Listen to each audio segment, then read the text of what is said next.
Haleluya, haleluya, shalom, saudaraku yang kekasih di dalam Tuhan. Jumpa lagi dengan Om Jono dalam kata hari ini. Kawan-kawanku yang kekasih di dalam Tuhan, masih dalam pembahasan tentang persekusi rumah ibadah yang terjadi di Kota Padang.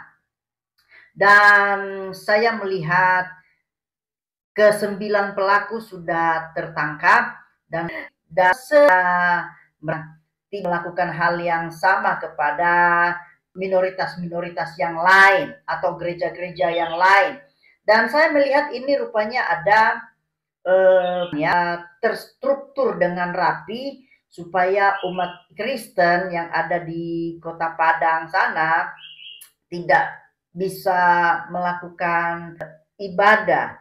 Sangat miris memang ketimpangan-ketimpangan yang terjadi di negara Indonesia ini, khususnya dalam hal keagamaan. Karena biar bagaimanapun umat Kristen itu adalah minoritas, tetapi dengar baik-baik, minoritas ini justru yang banyak melakukan perubahan-perubahan di dalam kelembagaan, keberagaman, kebinekaan tunggal ika. Itu dia yang minoritas ini. Dan saya melihat ke-9 pelaku ini itu sudah diamankan oleh kepolisian. Dan berita terbaru kemarin, Bapak Ibu atau kawan-kawan semua, ke-9 orang ini rupanya mereka mau minta maaf.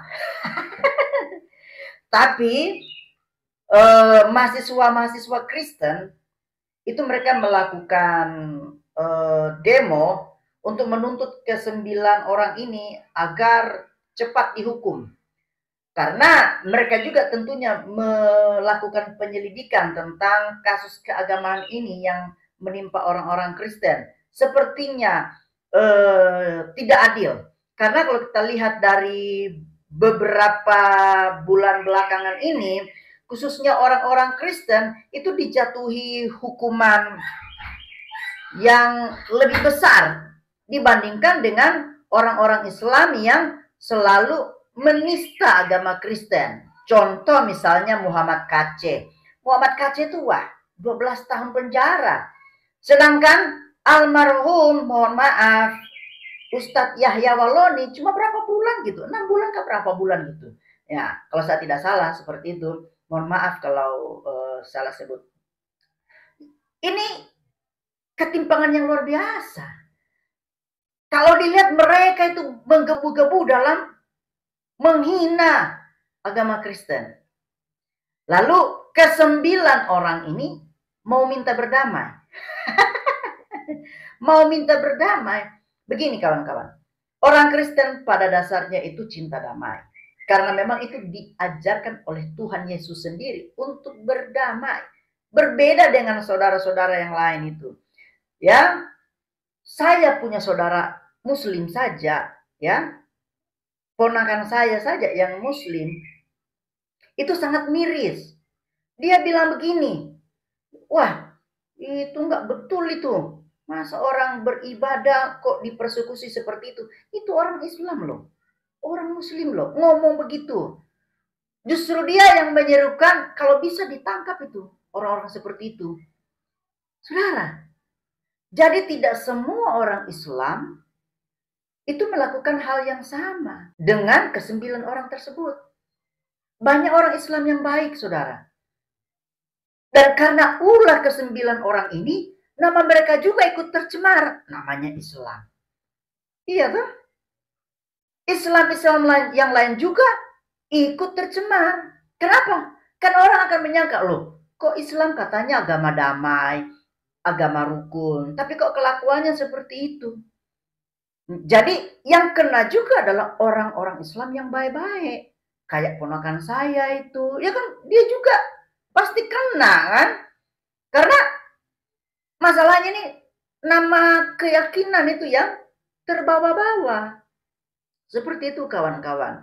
Jadi kalau orang Kristen disuruh damai, orang Kristen suruh damai. Itu mantap. Tidak basa-basi, orang Kristen cinta damai. Cuma kan kita ini kan negara hukum. begitu. Negara hukum yang taat pada peraturan, pada undang-undang yang berlaku di negara Indonesia. Dan Kak, saya rasa pendeta Daci itu yang ada di Padang itu ya sudah memaafkan. Cuma kan ada orang-orang yang tidak terima dengan perlakuan seperti itu, dan mereka akan berusaha untuk menempuh jalur hukum. Dan saya berharap ke-9 orang ini harus merasakan baju orange dulu di penjara. Ya, supaya mereka sadar bahwa apa yang mereka lakukan itu sangat keliru. Nah, di tengah-tengah ke-9 orang itu melakukan perundingan untuk meminta damai, muncullah petisi-petisi yang dari ulama yang ada di Kota Padang sana. Ya, mungkin ada 11, ada berapa itu ya.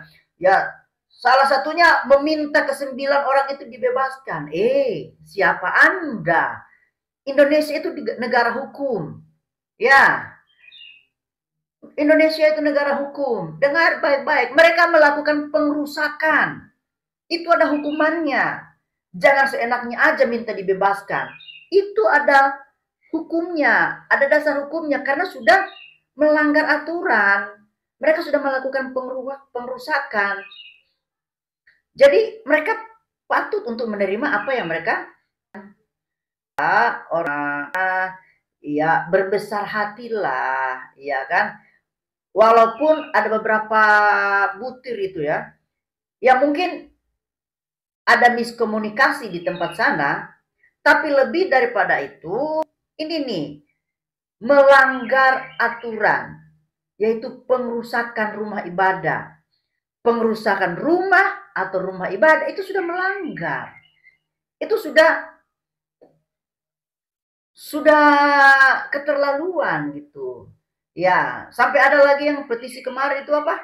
Oh, ada orang Kristen atau jemaat yang ada di sana yang dibimbing oleh Pak Pendeta tersebut itu katanya ngajak perang. Cari jemaatnya itu, saya mengusulkan tanya betul ke dia apakah benar jemaat itu mengajak perang atau tidak. Kalau tidak berarti itu framing lagi, kawan-kawan. Itu framing lagi. Masa ada orang Kristen ngajak perang? Oh, sembarangan saja itu yang kayak begitu.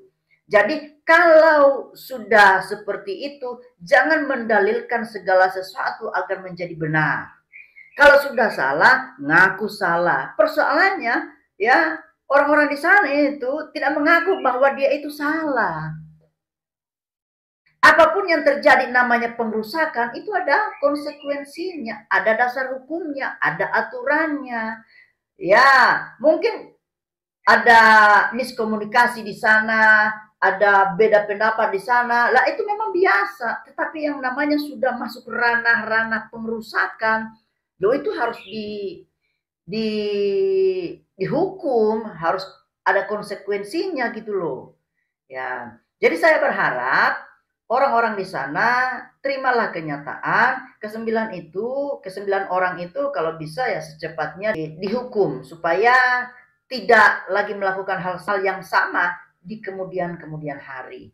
Oke ya kawan-kawan, terima kasih yang sudah menonton. Jangan lupa like, subscribe, share video ini agar banyak orang mengerti